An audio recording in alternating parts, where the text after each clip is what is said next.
Good morning, everybody. My name is John Green. I'm the interim director of the Ray C. Bliss Institute of Applied Politics at the University of Akron. And it is my pleasure to welcome all of you to the 2021 State of the Parties Conference.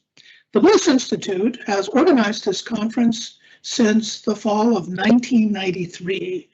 But this year is the first time that we're offering the conference in a virtual format rather than in an in-person format. Who knows, this may be the way of the future when it comes to conferences. This is the first panel of the conference, and it is entitled The Public and Partisan Polarization, and is scheduled between 10 a.m. and 11:45 a.m. Eastern Daylight Time. We have 4 fascinating papers on this topic, which we will turn to momentarily. But first, let me cover some logistics. Each of our presenters will speak to us and show their findings for approximately 15 minutes. And when all of the presentations are completed, we will turn to Q&A. If you would like to submit a question for during the presentations or really any time, feel free to do that via chat. And I will do my best to get all the questions asked. Some of the papers presented on this panel and throughout the conference have multiple authors. But for logistical reasons, we have just one of those authors making the presentation. But it's important to know that much of this work is collective in nature. The bios of the presenters and copies of their papers are available on the conference website. And now we're ready for our first presentation. Our first presenter is Professor Alan Abramowitz of Emory University, and the title of his paper is Peak Polarization, Ideological Division, Inter-Party Hostility, and the Future of American Democracy. Professor Abramowitz, please proceed. Thank you very much, John. And I'm delighted to be here for this State of the Parties conference. I've enjoyed these conferences very much in the past in person, and I'm very much looking forward to participating this year. I'm going to talk about my research on the development of partisan polarization in the United States, particularly on the most recent election cycle, and how we've seen that evolve and develop to the point where I'm now talking about this, or raising the question of whether we have reached the point of peak polarization, because it's a little bit frightening to think that it could get even worse than it is now. So let me talk about this research. The questions that I'm trying to address here with this research are basically trying to explain some of the dramatic changes in American voting behavior that we've seen over the past 30 to 40 years, including increased party loyalty among voters, going along with that, a decline in the personal vote and the advantage of incumbency in elections at virtually all levels, but particularly in Congress.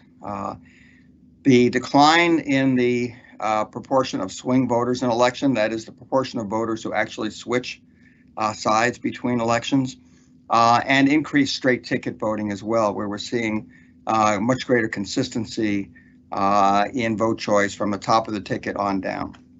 What is it that explains these very dramatic developments in American electoral behavior? I'm going to argue today that one of the most important factors that has contributed to these trends that we're seeing is the rise of what I call partisan ideological consistency. I'm going to present evidence, just to give you a quick overview, from ANES surveys going back several decades, showing that the correlations among ideological identification, issue positions, and party identification have increased dramatically over the past 50 years. Then I'm going to focus in on the 2020 American National Election Study Survey to show that I think there's very strong evidence that at this point, a single underlying left, right, or liberal conservative dimension largely explains the policy preferences of ordinary Americans. I show that the distribution of preferences on this left-right issue scale is highly polarized, with Democrats on the left and Republicans on the right. And finally, I show that location on this left-right issue scale strongly influences both affective evaluations of presidential candidates and parties and voter decision-making in the 2020 election. So first, let me show you a table that tracks trends in partisan ideological consistency over time. These are items that are available going way back. There aren't that many of them, but if we look at the correlations between, for example, party ID and ideological ID, or between party ID and opinion on government role in health insurance, party ID and abortion opinion, which doesn't go back quite as far. These are some items that we do have available going all the way back to the 1970s or 80s. And you can see here, these are product moment correlations. And by the way, on the 7-point scales, I've placed the respondents who opted out of the question in the middle to avoid having large quantities of missing data, which could really throw off the results. But quick summary here is what you see is that the correlations have gotten a lot stronger over time. One of the consequences of this, as the party ID ideology correlation has gotten stronger, and here we're just talking about self-identification, you can see that the average location of Democratic and Republican identifiers has pulled apart pretty dramatically over time, with Democrats moving to the left or down here on the scale, and Republicans moving to the right or higher on the scale, which goes from 1 to 7. Now, focusing in on the 2020 ANES, the advantage of ANES data in 2020 is it has a very large number of issue questions that enable us to create all these separate policy scales. So what I'm showing you here are the correlations between opinions on six policy domains: cultural issues, immigration, racial justice, gun control, climate change, and social welfare, along with ideological identification. And as you can see here, these correlations are very strong. So we're seeing a great deal of consistency in opinions across different policy domains, something that, of course, was not the case 40 or 50 years ago. Much greater consistency. The result of that is all of these issue positions can be put together to create a single left-right policy scale, much as we create a left-right policy scale for members of Congress. And what we see here are the locations of Biden and Trump voters on that left-right scale. And as you can see, while there is some overlap, there is a very sharp demarcation between the average locations of Biden and Trump voters, with relatively little overlap, with Democratic or Biden voters overwhelmingly on the left, Trump voters overwhelmingly on the right. This table shows the correlation between that issue scale and party identification for various subgroups. And overall, the correlation between the issue scale and party ID is 0.755, which is very strong. Those of you who work with survey data will undoubtedly recognize that that is a very strong correlation, but it does vary somewhat depending on level of education, political interest and attention, political activism. What's striking here to me, however, is that even among those with less education, for example, those with only a high school education, the correlations are still quite strong. It seems that partisan ideological consistency is something that in the current year is not confined to a small minority of the public, the highly educated, the politically engaged. It is really something that's quite widespread within the American electorate. Something else that's trended over time, or changed over time, has been affective polarization. This table just shows the trend in the mean difference in feeling thermometer ratings, that's on the 0 to 100 feeling thermometer scale, between the ratings of one's own party and the opposing party, and between one's own presidential candidate and the opposing presidential candidate for all party identifiers, including leaners. And you can see how that has increased over time from only a 20-degree difference back in 1968, the first time it was asked for presidential candidates, to now 60-degree difference in 2020. But it didn't just start with Trump. This goes way back. This is something that's been trending upward for quite a long time. And what we also see over time is that as affective polarization has increased, so have the correlation between ideological identification and these feeling thermometer ratings of the candidates and parties. So there's an increasing consistency between where you place yourself on the left-right self-identification scale, which we have going back to 1972, and your feeling thermometer ratings, your feelings toward the parties and candidates. This is a graph that shows the relationship between location on the left-right issue scale that I created in 2020, which is a much better measure of ideology than simple self-identification, and your relative ratings of the presidential candidates and parties in 2020. You can see there is a very strong relationship there. In fact, the correlation is roughly 0.8 between left-right location on this issue scale and feeling thermometer ratings of the parties and candidates.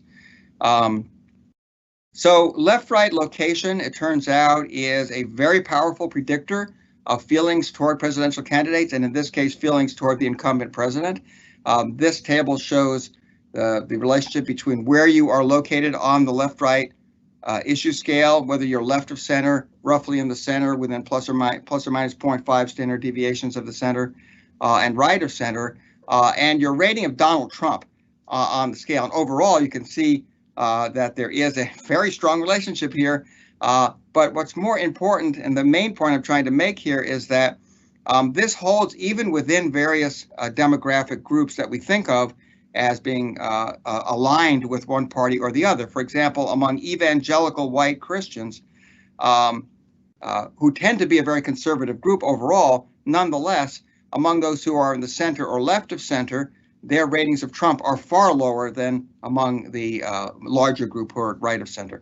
Same thing with those who identify as LGBT, who tend to be a much more liberal group, but those who are right of center, like Donald Trump, there are conservative LGBT voters, and they actually like Donald Trump. So my point here is something that ideology overrides all of these other group identities. It also has a powerful influence on consistency of voter decision making, even when we control for party identification. Whether you vote consistently for your own party's candidates depends very much on whether you are located where you are on this scale. And so left of center Democrats and right of center Republicans vote overwhelmingly and consistently for their own party's candidates for President, House, and Senate. But those in the center not nearly as consistently. And those who are on kind of the opposite side from their party, which is a small minority, but there are some, they do not vote at all consistently for their party. They often cross party lines, but they're a very small group. So quickly, conclusions and implications. I'm arguing that the reason so many Americans intensely dislike those on the other side of the partisan divide is that they consistently disagree with those on the other side of the partisan divide. Similarly, party loyalty and straight ticket voting reflect ideological conflict. The reason Democrats and Republicans are unwilling to cross party lines in elections is that they disagree with almost everything that the opposing party stands for. Hostility toward the opposing party and its leaders reflects strong disagreement with the policies of the opposing party and its leaders.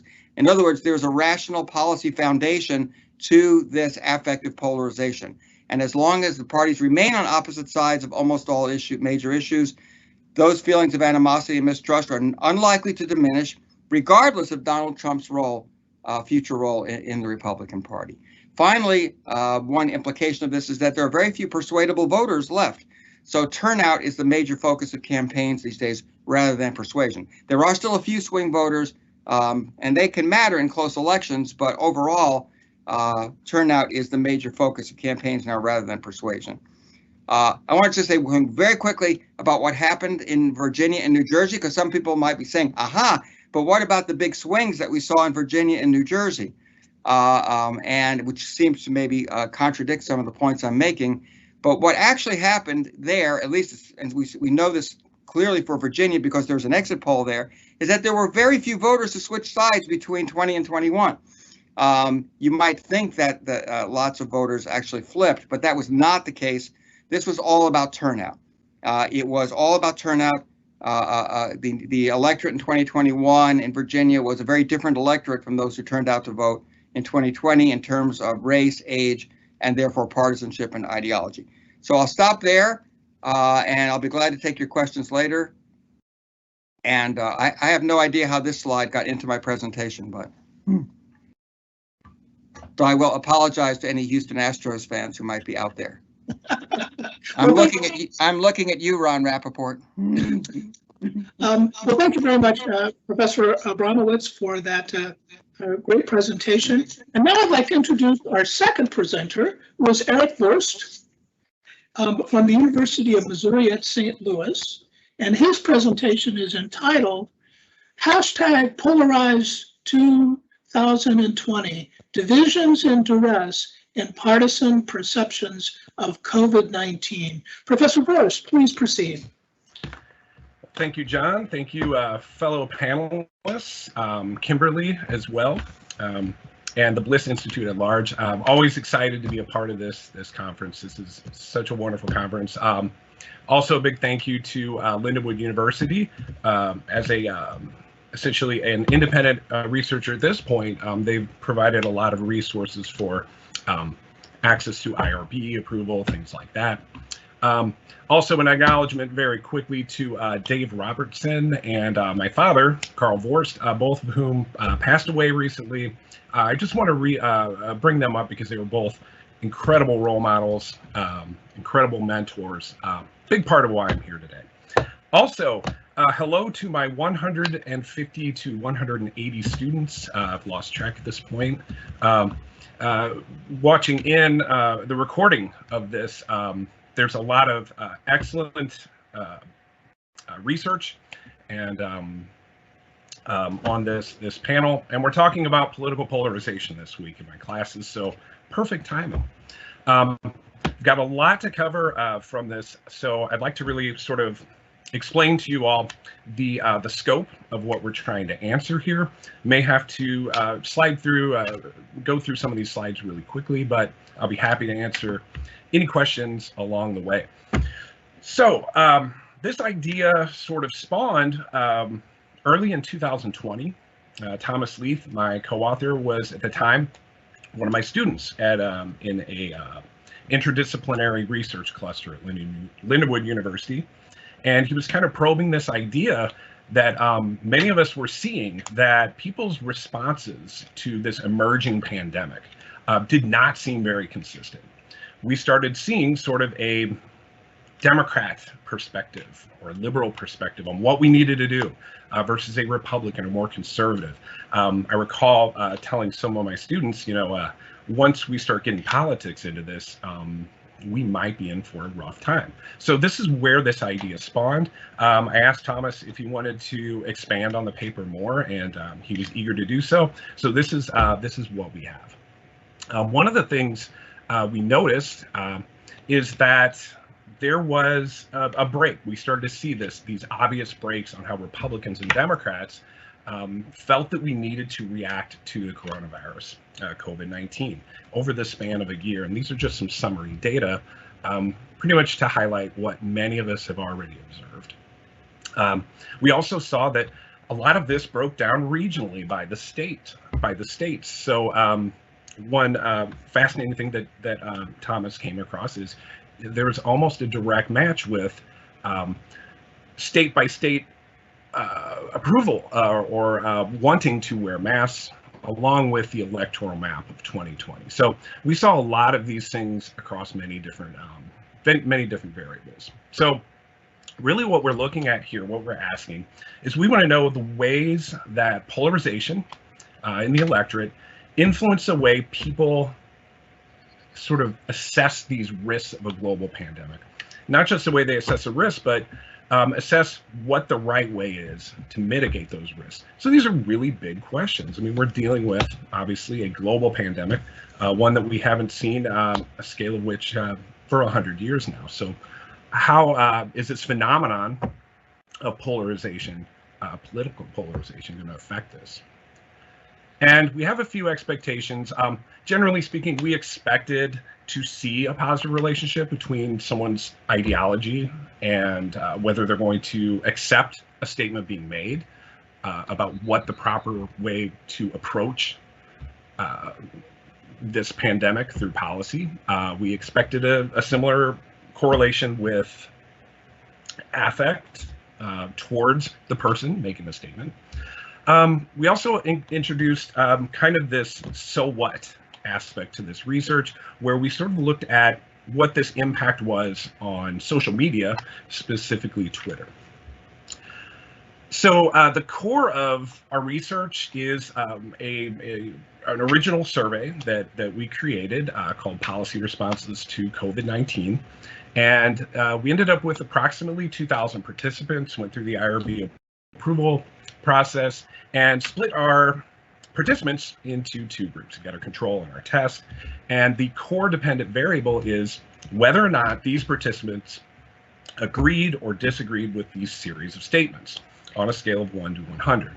And they were presented with 16 statements. And what we did, actually I'll show the control group first, we gave them 4 statements. We said, well, these next 6 statements were made by Donald Trump.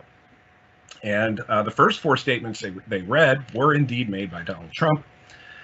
The 5th and 6th statements were actually made by Anthony Fauci. So this is kind of a first deception that we threw in there. The same was true for Joe Biden's statements. You know, here are 6 statements made by Joe Biden. The last 2 were actually made by Anthony Fauci. With the test group, we kind of, we didn't just fool them once, we fooled them twice. So I would say shame on them, but that's not very nice because they were all very good participants. What we did is we actually switched the attribution in the first 4 questions or statements. We said, hey, Donald Trump said these things. They were actually said by Joe Biden. And then we said, Donald Trump made these statements. They were actually made by Anthony Fauci. So we have 2 different manipulations that we saw theoretically, methodologically, that we could compare. And really because what we were interested in also is what is the effect, not just of affect, but what's the effect of priming. So if we could combine, our goal was really to combine these 2 effects and see if we could pull out kind of some interesting data out of that. So again, if we tell you that Donald Trump made a series of statements, he actually did make those statements, but then we have primed you to have you respond to whether or not you agree with Anthony Fauci. So the idea is, does affect affect our ability or our tendency to agree with the recommendations of a nationally recognized expert in infectious disease rather than a politician? So this is kind of what we're trying to do with this survey. We have a number of independent variables that we have in this data set. We didn't use all of these in our test, but they are available. We thought it would be good to seize upon this opportunity to gather as much data as we can. A lot of these could be argued to have an effect, even alternate expectations for some of these differences we see, especially measures like trust in the media and government, as well as politicians, and external and internal political efficacy. Those have all been shown in the literature to have some sort of effect. Our core independent variables, our control variables, we took the standard gender, age group, education, etc. I will not read all of these quotes for you. They are available in the paper, but this is an example of the quotes that were presented to each of the respondents. What we tried to do is give 4 Trump quotes and then 4 Fauci quotes that sort of sounded like they could have been said by Trump, with the exception of Trump-like verbal cues. So we kind of tried to play around with that in that respect. Same with Joe Biden. We introduced these Biden quotes and then tried to find Fauci quotes that might have been similar to something you would hear from Joe Biden. Okay, so what did we find? So first, we just took a look at the summary data and looked at whether or not there was a correlation between self-identification of either a strong liberal, which would be 1, or 7, which is a strong conservative. And we saw something that is not very surprising. You know, the strong, self-identified strong liberals were very likely to agree with Joe Biden's statements. And this is in the control group. We're not, there's no manipulation here yet. And as the self-identification became more conservative, respondents were less likely to have agreed with those statements. Now, the interesting thing is when we compare this to the test group. So these are the same exact Joe Biden quotes. What we've done is taken the same look. And you can see, actually, that strong liberals were only slightly less likely to agree with a Biden statement simply because they were told it was made by Donald Trump, which we thought that was quite interesting. Just simply telling somebody, hey, Donald Trump said this, actually lowered strong liberals' acceptance and increased strong conservatives' acceptance of that statement. So that was kind of cool to see. Also cool to see is we saw not only the same effect when we presented participants with Donald Trump quotes, but this effect was stronger. So you can see strong liberals, when presented, self-identified strong liberals, when presented with a Trump quote that we said was made by Trump, very low acceptance rate. We see that grow quite significantly as we get to strong conservatives. So there's a massive gap when we look at ideology. And when we present an actual Trump quote, but say, okay, actually Biden said these things, and then we give them Trump quotes. This was also quite interesting because strong liberals were almost twice as likely to agree with that statement, simply because we said this was made by Biden. Also, really interesting to note, in all cases, everybody seemed to agree more with Anthony Fauci. So this is kind of my little silver lining. I was kind of happy to see anytime you get consistent results like that. Okay, so the second thing we looked at was affect. So we used the independent variable instead of self-identification on liberal conservative scale. We looked at, how do you feel towards these particular candidates? 1, very cold, 7, very warm. Quick look at that summary data. And here's what we found. So first, looking at the control group and limiting it only to the Donald Trump and Joe Biden quotes. This is before we're looking at the Fauci quotes. We kind of see what we would expect. So on the left, we have feeling towards Donald Trump as our independent variable. And the coefficient here, when given told they were reading a Donald Trump quote, being given an actual Donald Trump quote, as feeling towards Donald Trump increased, acceptance of those actual Trump quotes increased. The same for actual Biden quotes when they were told they were made by Joe Biden. And we see a similar trend for feeling towards Joe Biden as well.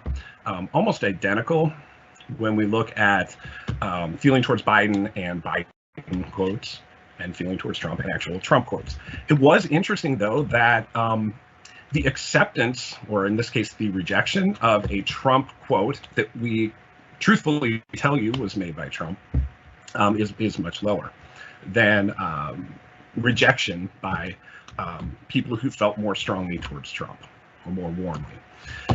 So here's our test group. Same quotes, but we flipped the attribution. And this was kind of interesting as well. This was kind of the first, like, oh my gosh, this is a big finding. We see on the left a similar, if I can pull it back, we see this similar pattern. However, in our test group, when people were presented with Trump quotes that we said, hey, no, Joe Biden said this, feeling towards Joe Biden, there was a positive correlation. So as people felt more warmly towards Joe Biden, they were more likely to accept a statement made by Donald Trump simply because we said Joe Biden said this. So again, this is more evidence that affect matters. Then we pulled out the Fauci quotes. And again, there's a similar pattern that we saw. This is when they're primed with correctly attributed Biden quotes, correctly attributed Trump quotes. This is our control group. And then we throw in that first deception, like, okay, Biden said these things. He actually said these things. Here's two more quotes that actually we know Fauci made, but the respondents were said Biden made them. We still see kind of this similar to the control group with Biden and Trump quotes. There is a similar sort of reaction. I'm going to start speeding up because I just looked at my timer. But again, sort of this aha moment, which really gets to the crux of what we're trying to measure. How does affective polarization influence whether or not we're going to agree or disagree with a medical expert? We saw kind of a similar thing when primed with Trump quotes that we said were made by Biden. Warmth and warmness, take your pick, increased. As it increased towards Biden, people were more likely to accept a Fauci quote. When primed with a series of Trump quotes that we said were made by Biden. So if you're confused a little bit by this, just think about the poor people who took this survey. So it does get a little of a mouthful at times. So last, and I'm really going to go through this really quickly. We really wanted to sort of isolate, this is sort of like a theoretical model of how we could compare identical Fauci quotes, so pairs of identical Fauci quotes. Again, I'm going to have to go through this really quickly. Big takeaway, we found that when given Trump quotes in the control group and then provided with a Fauci quote, we had similar correlation as to when people were given Trump quotes that we said were made by Biden and then presented them with those identical Fauci quotes. So this is, here's a Fauci quote, but Trump said it. Here's a Fauci quote, but Biden said it. After being primed with here's a Trump quote and Trump said it, or here's a Trump quote and Biden said it. So I'm going to slide through these really quickly because I see I'm short of time, and kind of touch on the expectations. So we mostly confirmed what we expected to see with respect to these positive relationships between self-identified ideology and acceptance of policy recommendations for COVID. I do have a TLDR, too long didn't read version here because I expected I'd be short on time. Yes, it seems affective polarization affects perception of proper policy responses to a pandemic. The final bit, this will be 30 seconds. It's always good to have more than you need. We also looked at, like, why does it matter? Like, how does this matter in social media? Drawing upon roughly 10 million tweets we gathered in the 1 month prior to the election. And we did a content analysis to sort of look at positive and negative sentiment. So what's the Twitter sphere saying about Anthony Fauci, Donald Trump, and Joe Biden when they're talking about coronavirus?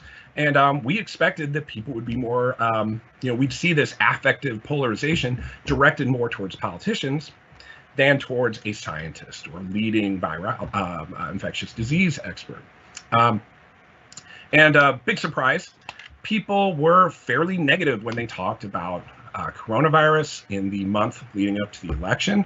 But then we compared, negative sentiment towards Fauci, the green line, versus negative sentiment towards Joe Biden. And we found people were increasingly more negative towards Anthony Fauci when talking about coronavirus in Twitter as the election drew near.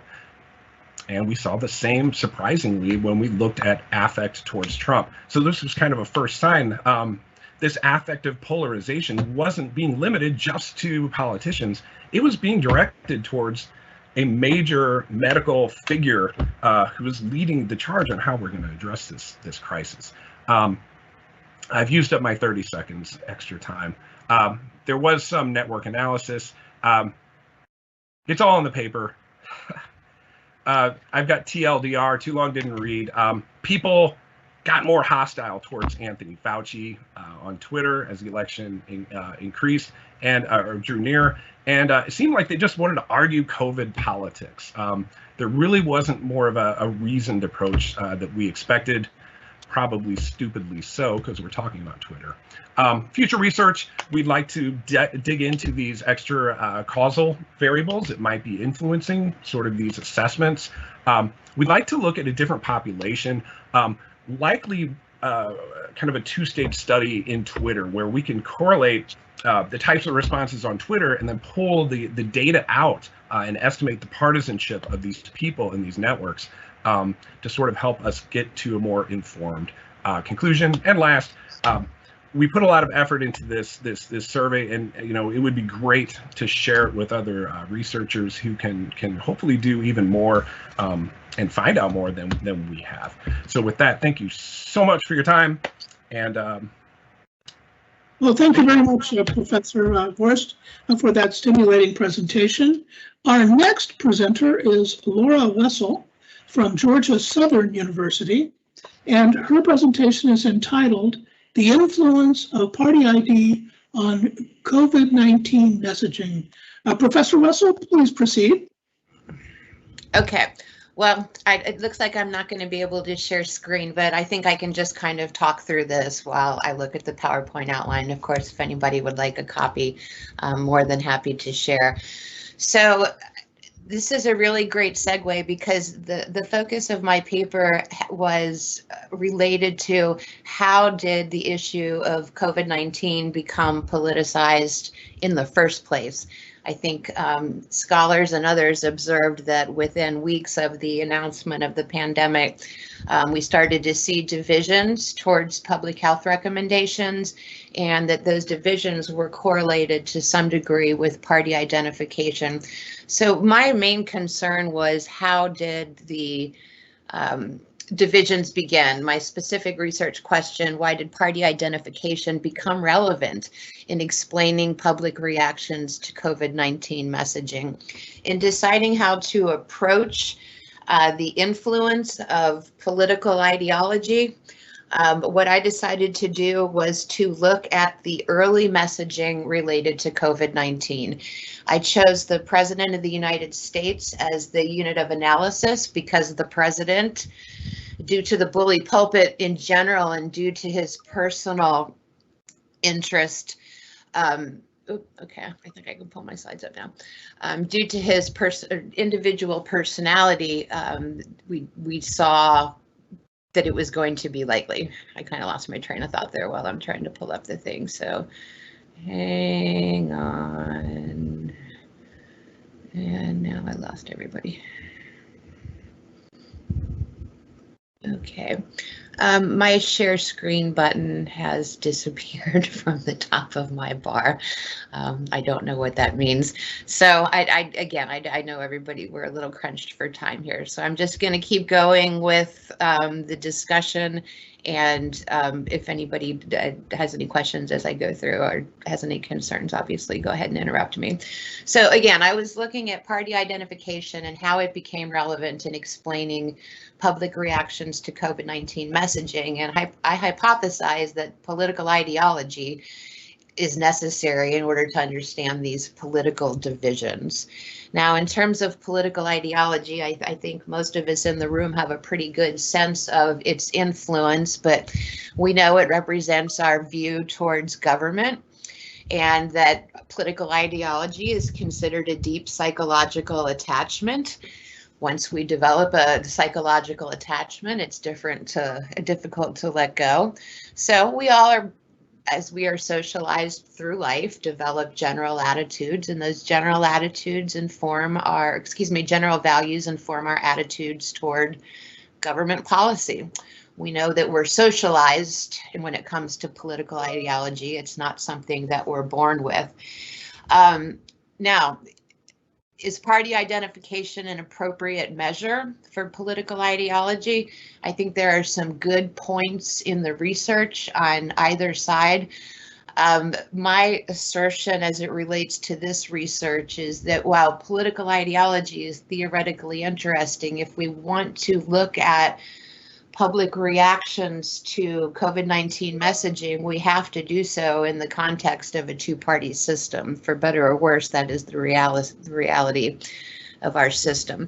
So I approached this research question through a content analysis, and specifically, I wanted to do a content analysis of COVID-related messaging during the first 6 months of the pandemic, asserting that early messaging is significant both in terms of short-term reactions and long-term reactions that we are still seeing in 2021. I think we're all well aware that the political environment when the pandemic began was already pretty divided, and that we have low trust in government. In January of 2020, 35% of Americans reported having either a great deal or a fair amount of trust in the federal government, indicating the majority of Americans did not have a great deal or fair amount of trust in the federal government. And of course, that's a trend we've been seeing since the late 60s, early 1970s. All right, so in pursuing the content analysis, a big decision was, well, whose content will I analyze? Again, I decided to go with the President of the United States, number one, because of the bully pulpit and the fact that the president, generally any president, has a larger audience than other political figures. And if we look back to 2020, it was the president who took the lead on COVID-19 related information. So I did a content analysis of direct messaging from the president. I tried really hard to stay away from media interpretation. So I looked specifically at the president's own words in 3 settings: the White House Coronavirus Task Force, the president's public events and travel with press in attendance, and then of course social media, most specifically Twitter. Okay.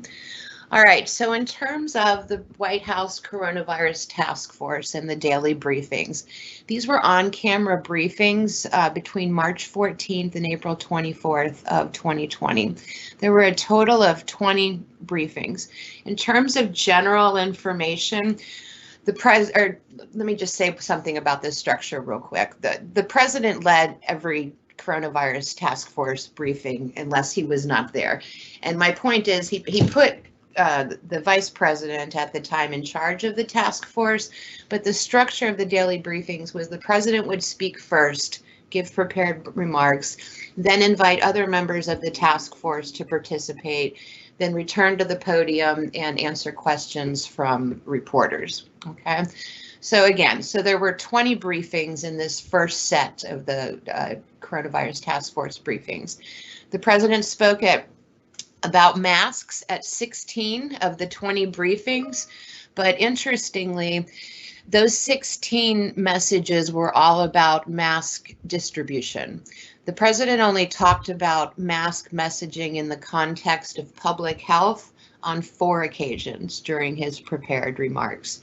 So again, I have a full content analysis of all of the president's comments related to mask usage during the days of the coronavirus task force. For the purpose of this presentation, I'm just going to highlight 3 examples.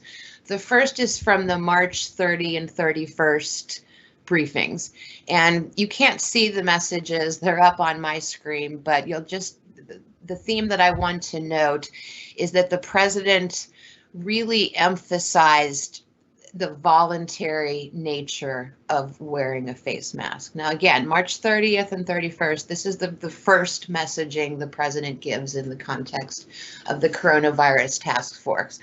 It's notable that in this first messaging during his prepared remarks, he criticized doctors.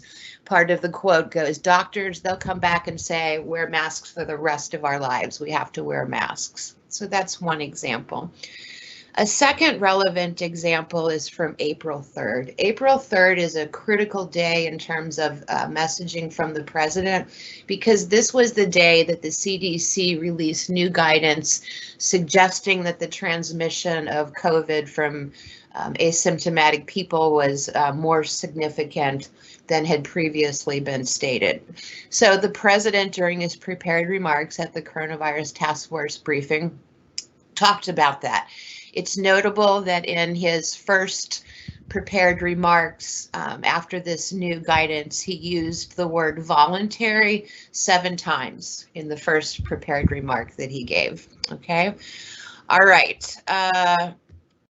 A third example from the White House Coronavirus Task Force I wanted to mention relates to the April 16th briefing. This briefing is particularly relevant because it was on this day that the topic of the briefing was the reopening of the states and how best to do that. This is a short quote, so I'll go ahead and give the president's quote in his prepared remarks. Vigorous hygiene, teleworking when possible, staying at home if you feel sick, maintaining social distance, sanitizing commonly used surfaces, and being highly conscious of surroundings. Those are our weapons, and they're very powerful weapons indeed. The reason that messaging is especially important is the president did not mention face masks as an example of one of the weapons, as he phrased it, to fight COVID-19. Okay. All right.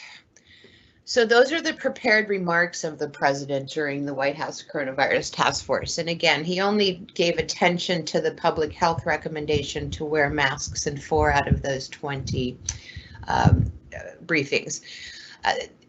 Questions from the reporters, completely different situation. Reporters pretty regularly asked President Trump questions about mask usage. Before talking about that real briefly, it's important to note, as others have mentioned this morning, the role of tone. We know that ideology, our attitudes, our values are influenced by cognitive and affective components. Cognitive, the information we receive; affective, the emotional component of our attitudes. The tone of the briefings arguably contributes to the influence of the affective component. So I have several examples written, but just as one example to note the tone between the White House, between the president and the members of the White House press corps.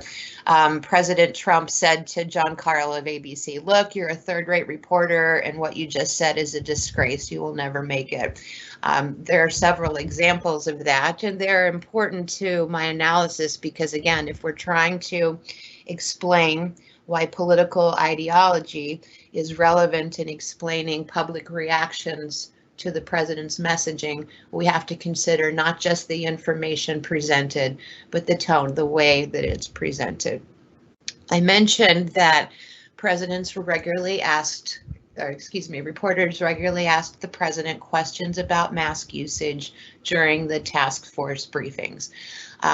One example of a question the president answered was, well, why are you not wearing a mask? If you do a content analysis of the president's response, there's that common theme of reminder that it's a recommendation. And importantly, he said several times that he would not be doing it himself. Okay. All right.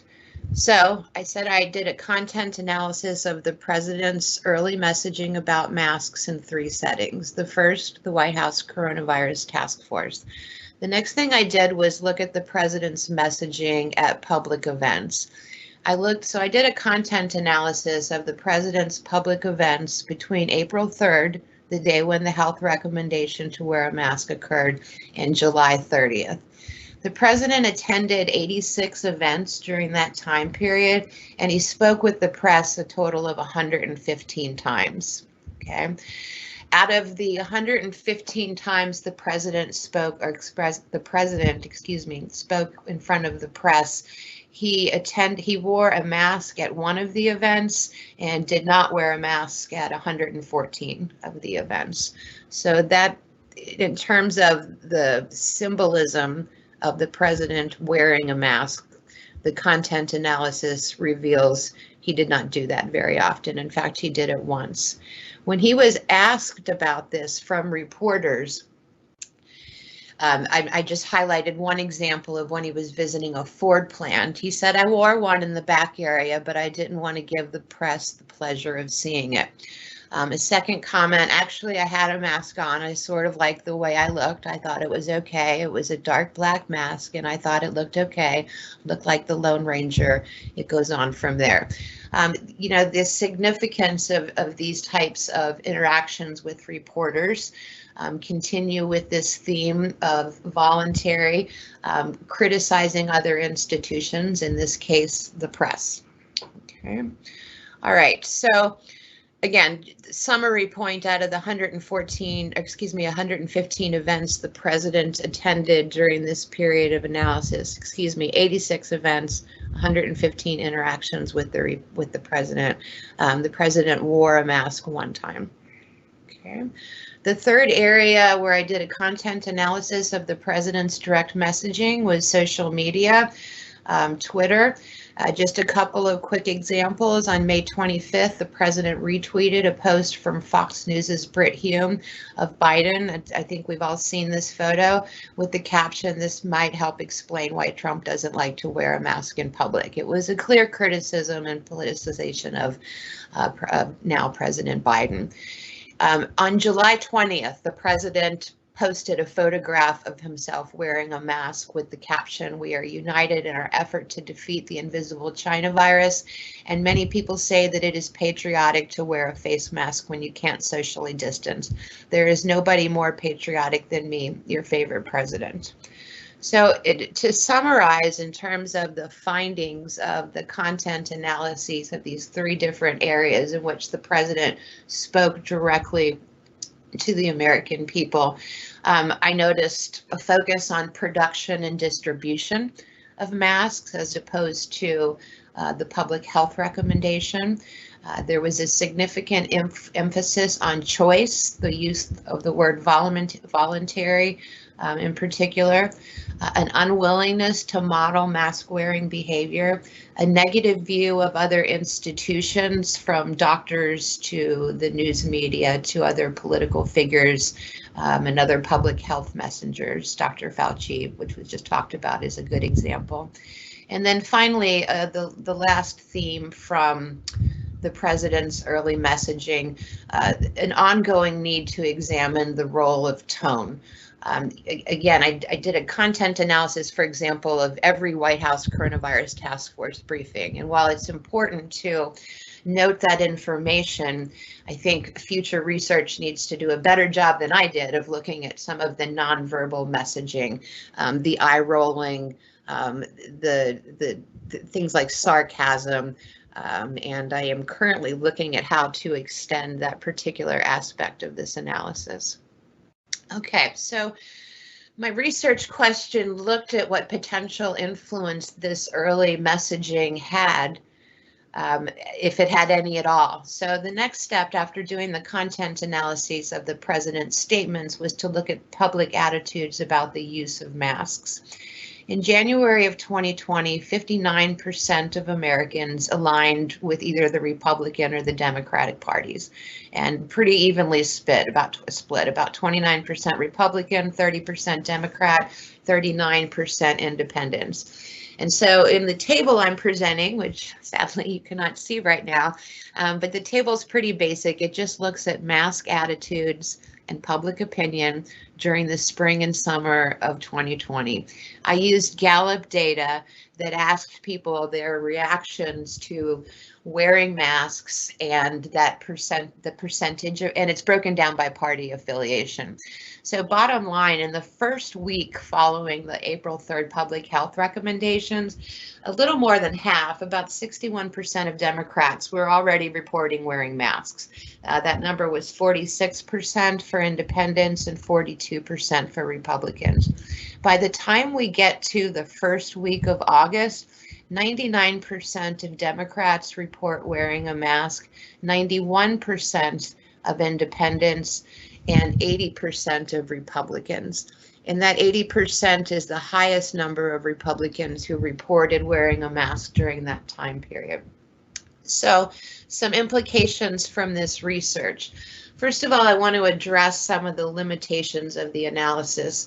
You know, I specifically made the decision to only look at the president's messaging.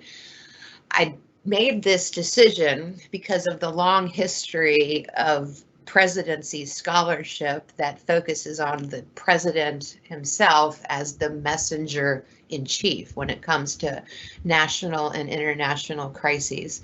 However, a downside to limiting the analysis to just the president's commentary, you know, it may come off as biased because there was certainly political messaging from other Republicans and Democrats that differed from the president's. But again, I thought it was important to focus on the messaging of the person leading the messaging at the time. But surely an extension of this analysis to include more variables would be useful, and particularly the role of tone. Another implication of this research that I think is especially important is I see this as a recommendation for public health officials. I don't think most public health officials have a working knowledge of political ideology the way that we all do. And yet evidence suggests, and I think we're all showing kind of similar evidence in our presentations, that this pandemic has been politicized. It is likely not to be the last pandemic to be politicized. So it seems useful to me that public health officials, when crafting and delivering public health information, have an awareness and working knowledge of political ideology and its significance. And then one last point, just in terms of ongoing research, you know, and I noticed Eric mentioned this in his presentation as well, just this idea of the messenger versus the message itself. It seems with COVID and likely with other events, our willingness to listen to the messenger depends on how closely their ideology aligns with our own. And that's it. Thank you very much, Professor Wessel, for that stimulating presentation. Next and final presentation is by Anita Mannion of the University of Missouri at St. Louis. And the title of her presentation is Political Identity and Beliefs About Stolen Elections in the American Electorate. Professor Mannion, please proceed. Hi, thank you. Let's see. Can you all see my screen? Yes. Okay, excellent. So I am presenting today on behalf of myself and my co-authors, David Kimball and Adriano Udani. And probably like most of you, we were stunned as we watched the insurrection on the Capitol on January 6th, which marked the first organized assault on the seat of American government since the War of 1812. But this time, the insurrectionists were homegrown terrorists rather than a foreign army. They were fueled by the unsubstantiated claims that the 2020 presidential election was stolen. And that made us question, how do a significant number of Americans come to believe the election was stolen and act on these false allegations? So that is what drove this project for us. And as we considered it, we see three crucial elements that help produce the hostility on January 6th. The first, and we use this sort of fire analogy, the fuel, is the growth of affective polarization means that a large segment of the public is susceptible to false claims and motivated to political action. Then we have what we view as the tinder and the spark. We had President Trump providing the spark by turbocharging the Republican claims of voter fraud and taking the frequency and the incendiary nature of those allegations to a whole new level. And then we had the other Republican leaders who, rather than correcting the president's false claims of a stolen election, many acted as an accelerant. They amplified those claims.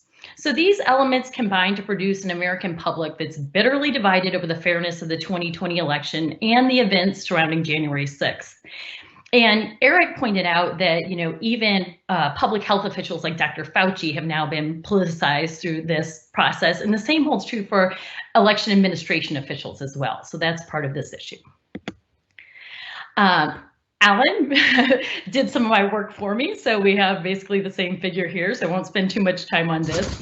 But we too were trying to illustrate the growth in affective polarization. And as he mentioned, we have this partisanship that's increasingly become intertwined with other aspects of our identity. And then we've had recent national elections that have been heavily contested and had close outcomes. So this increases the stakes for partisan conflict. And then we also have the growth of partisan news, which contributes to this heightened environment, which we will also touch on. And so this affective polarization, like Alan discussed, we see historic gaps in preferences for candidates and parties on that warmth feeling thermometer. Another indicator of that hardening partisanship is among respondents in the 2020 ANES survey, 44% identified as strong partisans, which is the highest share since they started measuring that decades ago. So why do we care about this? One byproduct of affective polarization is it increases one's willingness to believe bad things about their political opponents. And we've seen that whether it's about the pandemic or about elections.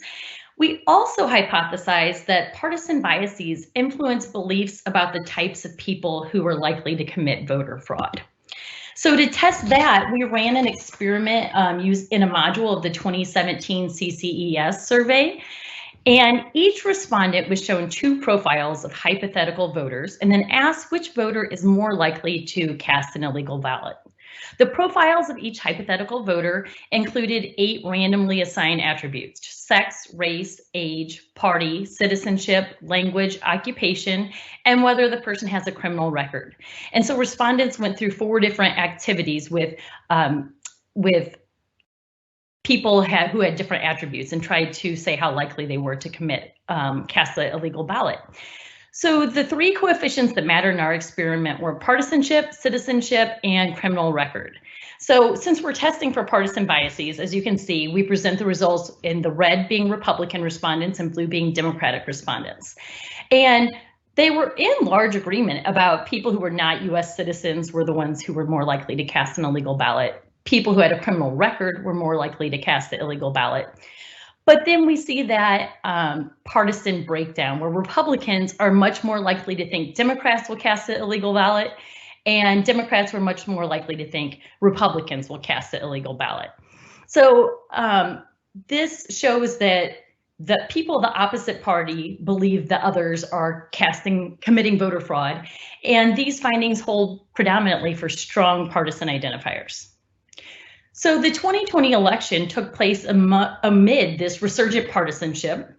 There was increased levels of contempt for political opponents, and people were willing to believe the worst about the opposition, and therefore also follow cues from party leaders. So we have this highly charged electorate that provided the fuel, and then we have, holding with that fire analogy, enter the tinder and the spark. Highly charged debates about voting restrictions in the US sometimes include implicit or even explicit references to race. So we hear a lot of allegations about inner city or urban voting fraud, sometimes identifying particular cities with large African American or Latino populations. And similar rhetoric is used to link concerns about fraud to immigrants. Other works found resentment towards people of color and anti-immigrant attitudes are strong predictors of public beliefs about voting integrity. And of course, Donald Trump has contributed to this with his rhetoric about voter fraud, about cities that he identifies that have large minority populations, and his explicit anti-immigrant allegations of voter fraud.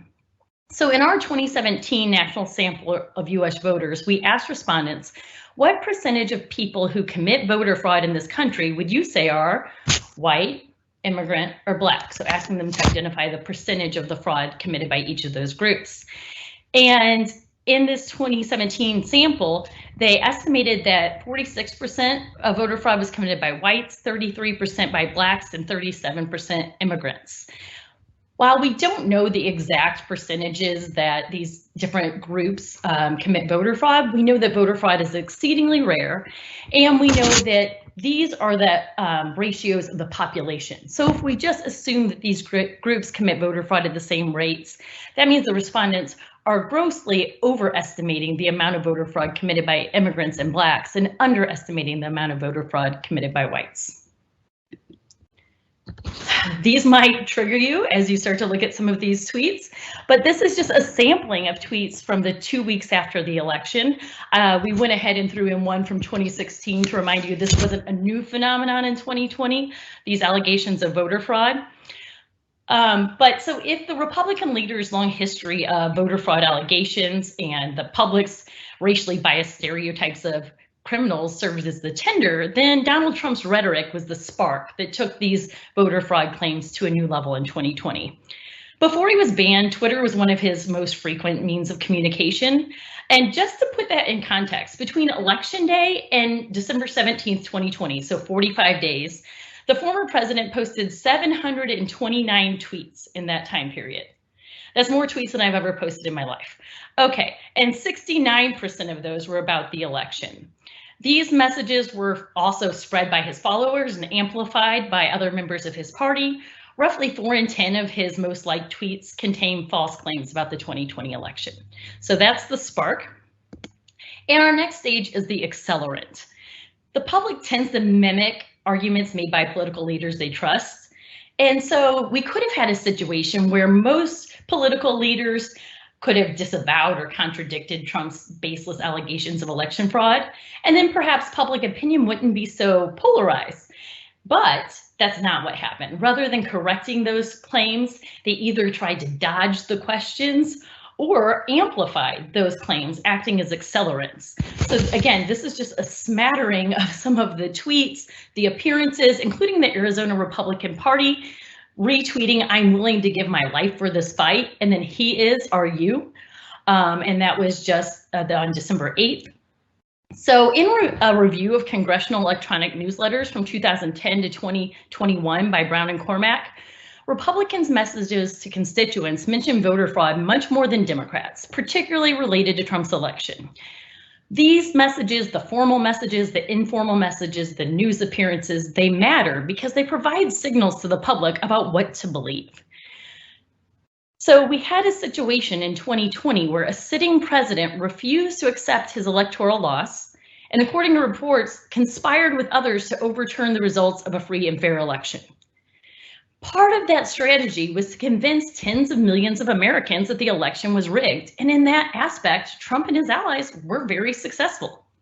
We have a situation where this myth of stolen election moved from a fringe conspiracy to being accepted by the majority of Republicans who still believe the election was rigged and Donald Trump is the rightful president.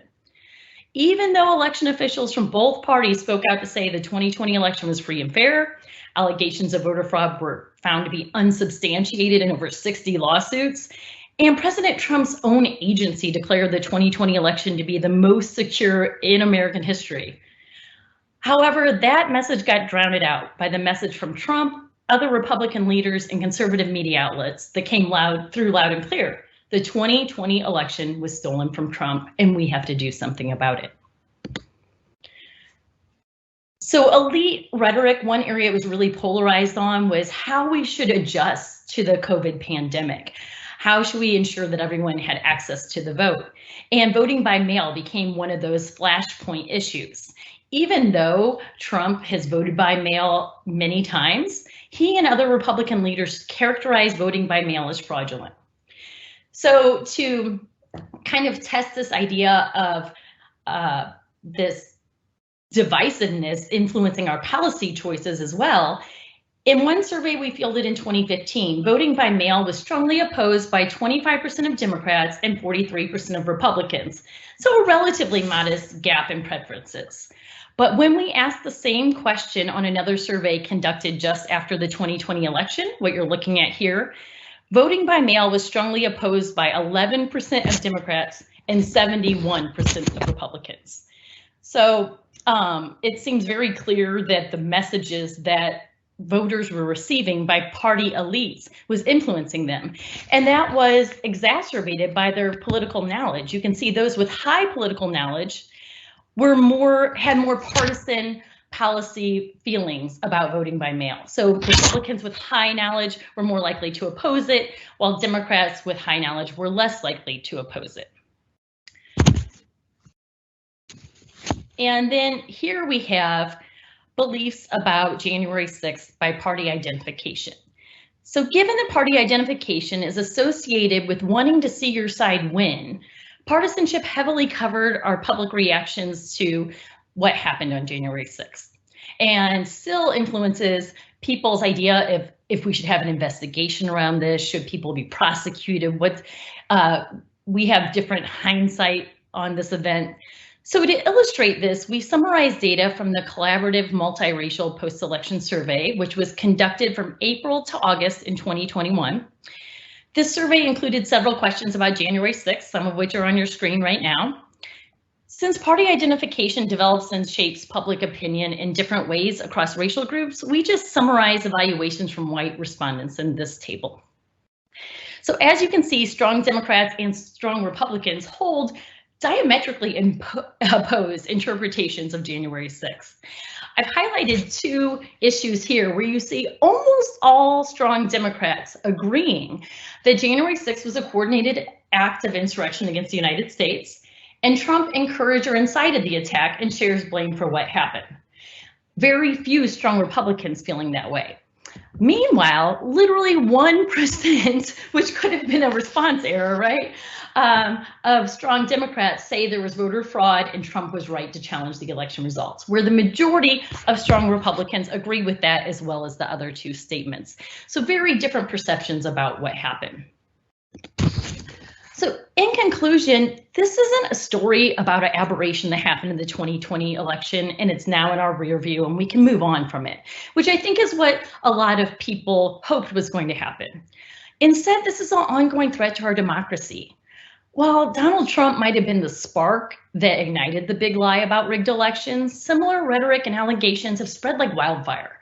And they're being used, we see these in races all across the country. In the California primary, these allegations were happening before voting even happened, right? And the former president's chiming in on those.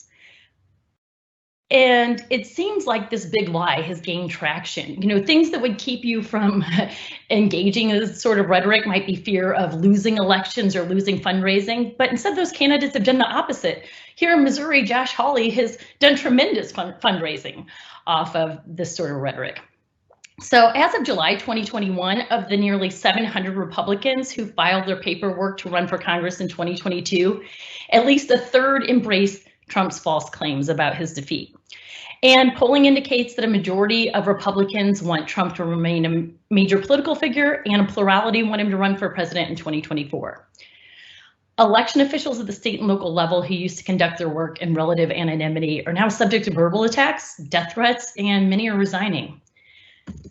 So we have a highly polarized electorate combined with a partisan effort to undermine the legitimacy of elections, and that's created a really dangerous period for our democracy. In this paper, we offer a less rational picture of polarization.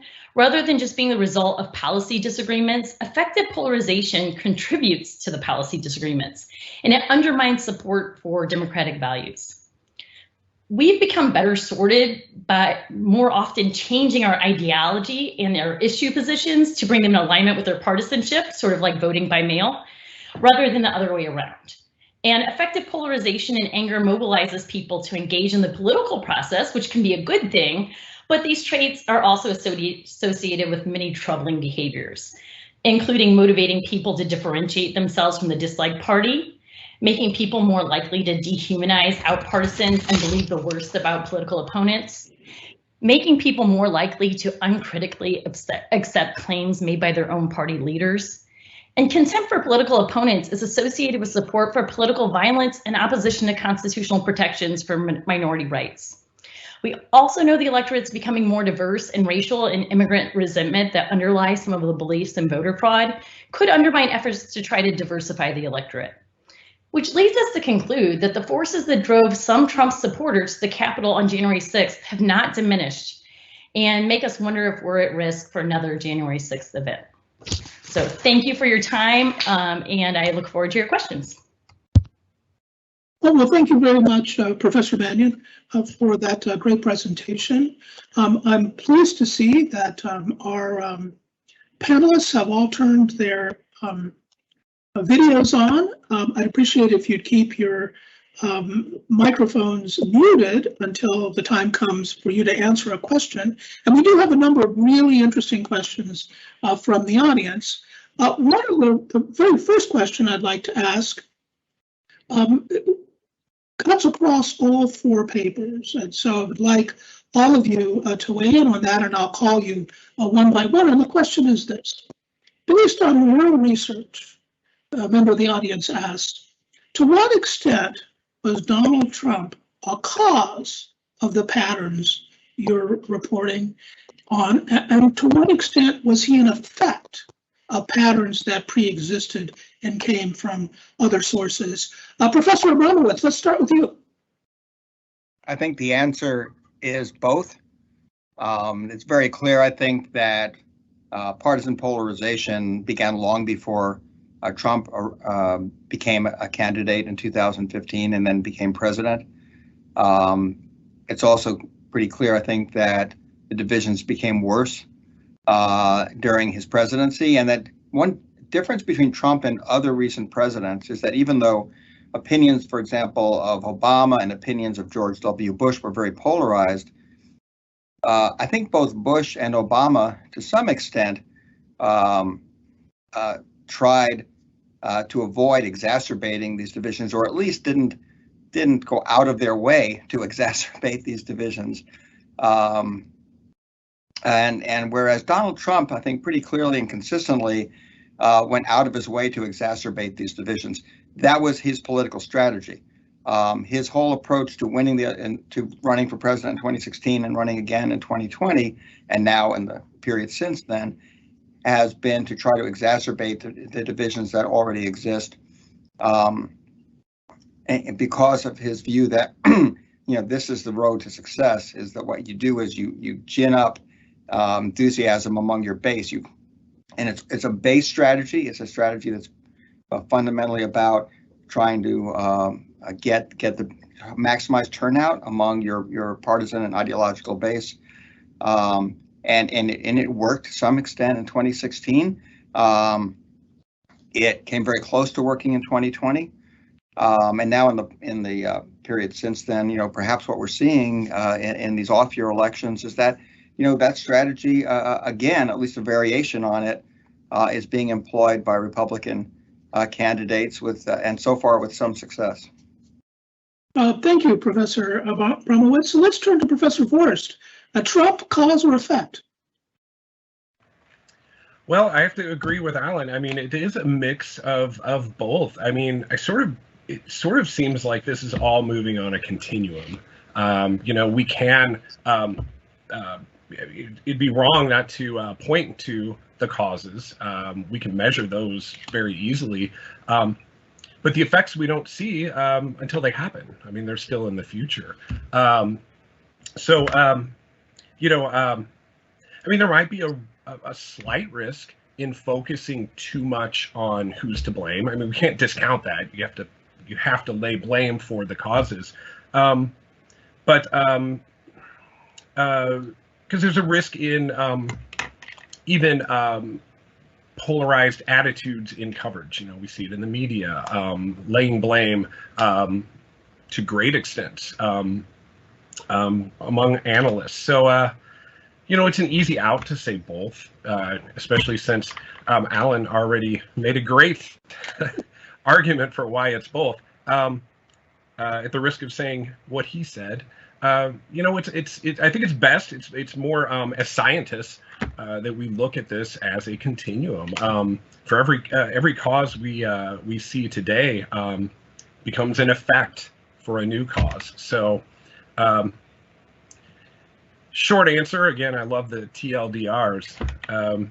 Probably the most, the strongest, effect, or I'm sorry, the strongest cause that we've seen on the national stage for sure. Where we go from here, anybody's guess. Well, thank you. Let's turn to Professor Wessel. What's your view? Trump primarily a cause or largely an effect?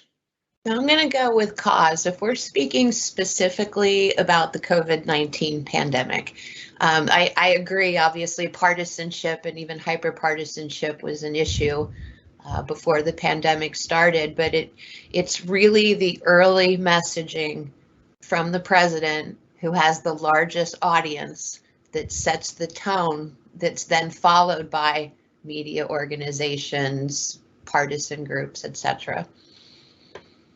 Thank you. Short but sweet. Very good. Let's turn to Professor Mannion. Trump, cause or effect, or both? Well, I'll largely agree with what Alan said, both cause and effect. And I think we actually lay out that argument in our paper that there's fuel before Trump, but he was a spark, right? And in some ways, a very unusual spark. But I think that if you look specifically at 2020, it's easier to make the argument that Trump is a cause. Because when it comes to 2020, he had a particular stake in it. I think one of the interesting aspects of the fraud arguments that are being made is folks who won re-election, for example, in Arizona, in the House of Representatives, argue that the election was fraudulent. Trump should have won Arizona, but their election in Arizona was legitimate, right? And so I think that those election fraud arguments specific to 2020, you can point to Trump as a big part of the cause. Well, thank you very much. Exact same thing in Georgia, by the way. Thank you. One of our members of the audience had a really kind of interesting question.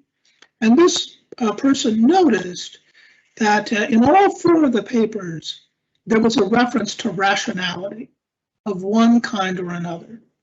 Sometimes seen perhaps in a more positive light, sometimes in a more negative light. But what this person would like to ask is, could each of you explain briefly what you mean by rational in the context of your paper? And let's begin with Professor Mannion. Well, when we look at policy choices and rationality, if you see, for example, I think the one policy we really illustrate in our paper is the vote by mail. Is it rational to think that vote by mail is a perfectly reasonable option in 2015 and then to completely change your mind by 2020? I think that we argue that that is irrational and that it is driven by this affectation and partisanship. And so that to make those big policy swings to align with your party and ideology rather than to align your party and ideology with your policy preferences, we argue is irrational. Well, let's turn to Professor Abramowitz. Rationality in your paper. Well, I want to say I completely agree with Professor Mannion on that point about the vote by mail question. However, the argument I'm making in my paper is that there is a rational, and by what I mean mainly there is ideological or policy-based foundation to this polarization that preceded Donald Trump's arrival on the scene, and that actually has increased under Trump. Because what we see is that the more ideologically divided voters are, if we look at the electorate today, what we see is that you ask like who is it that holds these intensely negative feelings toward the opposing party, of these intense feelings of dislike and distrust, and is most susceptible to these sorts of appeals to even to believing, for example, that the election was fraudulent. It's not all voters. It's not all Democrats and Republicans. It's those who are at the most extreme. So, for example, among Republicans, like the most intense supporters of Trump are those on the far left. The most intense opponents of Trump, the most intense supporters of Trump are on the far right. The most intense opponents of Trump are on the far left. There's sort of a chicken and egg question here, though, in terms of saying, like, what comes first? You know, is it affective polarization or is it ideological polarization? Because it's pretty clear, I think, that these two things work together, and that they reinforce each other and contribute. You know, each one contributes to the other. It's very difficult to disentangle them. I would say that if you ask about affective polarization, if you think that that's primarily what's driving it, then you have to answer this question: where does that affective polarization come from? What was it? Where did it come from in the first place? Why do we become so hostile toward the opposing party? My argument is that that it's growing policy division was what underlies that, and is the primary driver of it. Thank you. Professor Wessel, you talk, at least implied strongly in your paper, the rationality, at least on the part of the president and others, and perhaps a rational response by certain voters. How do you interpret this question? I think from the context of my research that, my assumption would be rational would be listening to the message. Irrational or making a decision based on the message. Irrational would be making a decision based on the messenger, whoever that might be. In this case, it's President Trump. But then that begs another question: is it irrational to make decisions based on party identification? I'm kind of approaching this as, yes, that's the irrational thing to do, but I don't know that I can make that claim. So it's message versus messenger in my context. But as we've been thinking through this, I'm wondering to myself, is it inherently irrational to make a decision based on the messenger, or is it always more rational to listen to the message? I don't have the answer to the question. Well, but a very good question. Thank you very much, Professor Wessel. Professor Duress, what does your research say about rationality or the lack thereof? Well, I mean, from everything I've seen, it kind of supports the observation most of us have that humans are irrational. We're irrational creatures, I speak that way like I'm an android observing the human race, but we're irrational people. We're emotional people. We're driven by our own personal perspectives. James Madison touched on this, to paraphrase, if people were angels, no government would be necessary. We're not angels. We are imperfect people. Even as researchers, I know we all struggle with our perceptions of right versus wrong. But in the public, the mass public, we see it a lot every time politics is infused. So, when we're looking at this pursuit or using rationality or something that is rational as our goal, as our objective, as our thing to compare to, like Thomas and I do in our paper, we hope that people will be drawn towards or driven more by reason, by logic, by pragmatism. These are all these high-minded ideals that we hope people will strive for, not just in politics, but in whether or not they accept a certain piece of medical advice. So, I mean, that is kind of sort of from a philosophical standpoint. We aim for this high-minded, the super citizen from Roman times, this ideal member of a democracy who takes in these rational, objective things. But that's the objective. That's what we hope for. But we know the world is messy. We know that politics is messy and often driven by emotion, hatred, anger. All four of us are, and many others are really looking at the effect of affective polarization, which I really believe a lot of these answers to our questions can be found. So, circling back, rationality is this concept. It's this ideal state that we hope people are drawn to. And as a side note, there probably is a danger in assuming that a doctor, a medical expert, even Anthony Fauci is immune, that he is an angel among us, or any other doctor. But so far, that's the best we've got, right? So, so those are my thoughts. Well, thank you. I appreciate that. One of our audience members wanted me to share with you that while they found your presentations very interesting and informative, they found them somewhat depressing. And so they have a question that I think, just me reading between the lines, that I think they hope will make them feel a little bit better. And the question is this: these presentations suggest that democracy in the real world is very fragile, even in a country like the United States with a long tradition of successful politics by many, many different measures. But what this person wants to know is exactly, in your judgments, exactly how fragile is American politics in American democracy in 2021. And Alan, let's begin with you. I think that it's pretty fragile for some of the very reasons that we've just heard, particularly from the Mannion paper. That it's kind of disturbing that Donald Trump is the first defeated presidential candidate in modern history, I think, who refused to concede the election, and has continued since then to promote these baseless claims of voter fraud.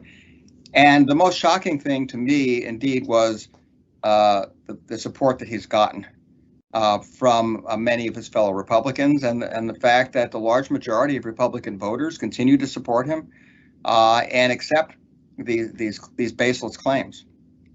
And it's very disturbing because accepting the verdict of elections and the willingness to the peaceful transfer of power between parties is the fundamental. If there's one single thing that you have to say is absolutely essential in a functioning representative democracy, that's what it is. And now, for the first time, it's been questioned. And going forward, there's no reason to think it can't happen again. And the question I ask everyone is, what if Donald Trump had won that election in 2020, and which he came very, very close to doing? If you look at the electoral vote and you look at the 3 states, Arizona, Georgia, and Wisconsin, decided by extremely narrow margins, even though the overall national popular vote margin was fairly large.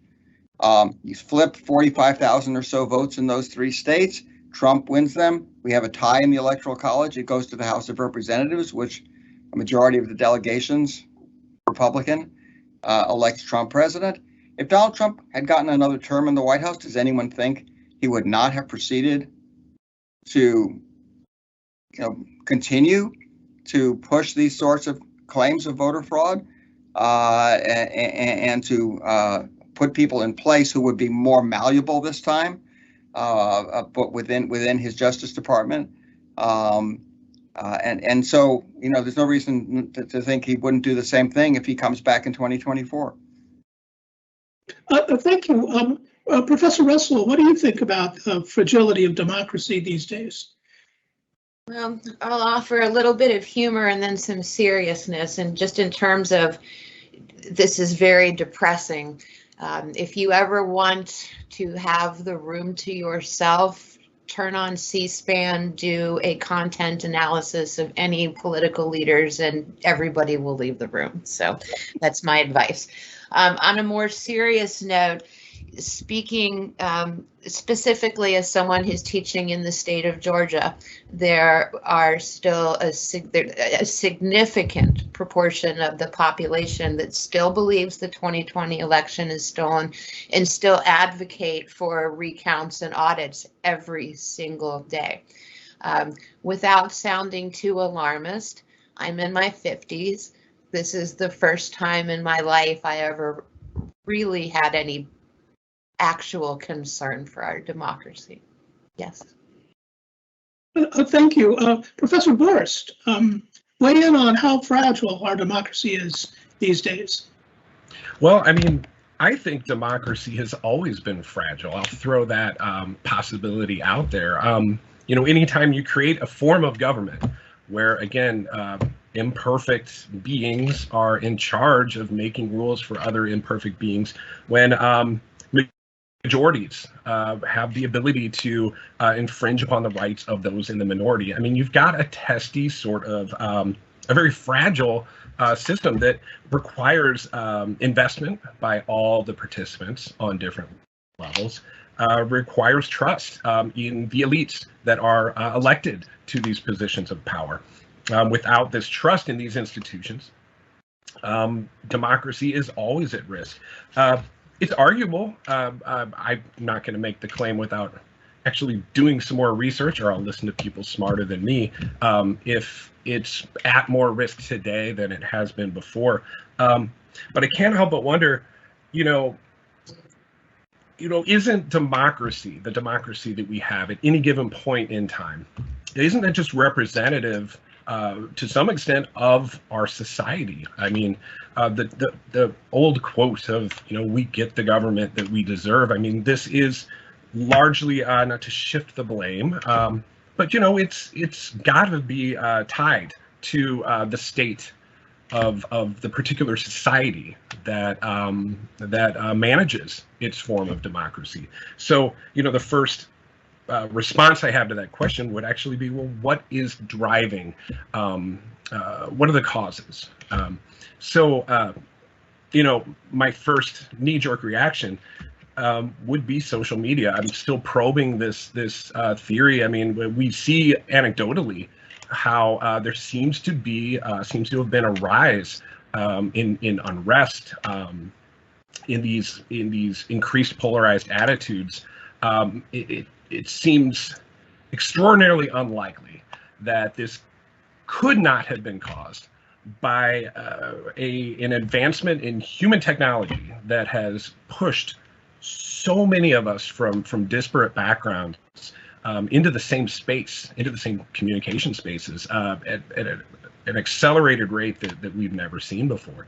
So, this could be driving some of the tone or the feelings or the affect that we see in our society, which in turn could be leading to the type of democracy we have right now, and hence the extent to which we sense that it is very fragile at this point in history. Well, thank you very much. Professor Manning, we'd like your views. I think you sort of answered the question, but feel free to expand on that. Yeah, unfortunately for the person who posed this question, the research that we presented today is not super optimistic, right? And our comparative scholars would say that the government not accepting electoral defeat is a key element of democracy, and that Trump violated the value of accepting that defeat. But, at heart, I'm an optimist. I would say that's not the only aspect of democracy, but certainly our democracy is fragile. And I think that in some ways, the GOP is even facing some of the results of their own work. For example, in the Georgia Senate runoff races, where if you say your vote doesn't count, it doesn't matter. Now they're worried. Even Marjorie Taylor Greene is worried that this is depressing voter turnout. And then, of course, on the other side, the concern is about all of these election laws that are being passed to potentially suppress the vote. And to me, the most troubling aspect is trying to make partisan our election administration. So I think that those folks have been the stalwart of our democracy through this whole experience, and I just really hope that that doesn't get undermined. Well, thank you very much. We have just a couple of minutes before our time expires. So I'm going to focus this question on Alan Abramowitz, but if we could answer very briefly, maybe everybody could have a chance to weigh in. But the question, based on your paper, Alan, was if what you're saying is correct, is the tradition of coalition building in parties and elections largely a thing of the past? I'm not sure what you mean by exactly by coalition building. If you mean like building coalitions based on sort of different kind of demographic groups in society, that different racial, ethnic, I think no, it's not. It's just that I think the coalitions are increasingly focused on policy issues. But we see this at the elite level, certainly, where the policy divide between the parties. You know, it's a little misleading right now. Everyone's focusing on the fact that, oh, the Democrats can't get their act together. The Democrats are so divided. They're not. There are 2 Democrats in the Senate who are basically blocking the Democrats from doing what they want in terms of policy. So, the overwhelming majority of Democrats agree on a very progressive agenda. And we're seeing the same thing within the electorate. There's an increasing agreement on a liberal policy agenda among Democrats and a very conservative policy agenda, or at least anti-liberal policy agenda among Republicans. I'm not sure that they actually have an agenda, but except opposing whatever the Democrats and progressives want. So I think that, yes, there's coalition building, but it has much more of an ideological policy foundation than in the past. Well, thank you. Briefly, would anyone else like to weigh in on the issue of coalition building? Go ahead, Laura. Laura Wessel, go ahead. And got it. Maybe I'm just provoking another question from the question, but when I think about coalition building in the context of where we are now, I'm really curious about, and I've always been curious, are we ever going to see the end of the strong 2-party system? Given the changes within both parties, it's just an interesting way to think about that. Will this be the end of the 2-party system? I suppose I'd say no if you ask me personally, but there feels like there's something different right now that we haven't seen before in terms of the divisions. We shall see. well, thank you very much. It's my sad task to bring our panel to a close. I want to thank our presenters and for sharing their fascinating research with us. I want to thank the audience, particularly for those good questions. In our next panel, we'll have about a 15-minute break, and our next panel is scheduled to begin at 12 noon Eastern Daylight Time. Thank you all very much.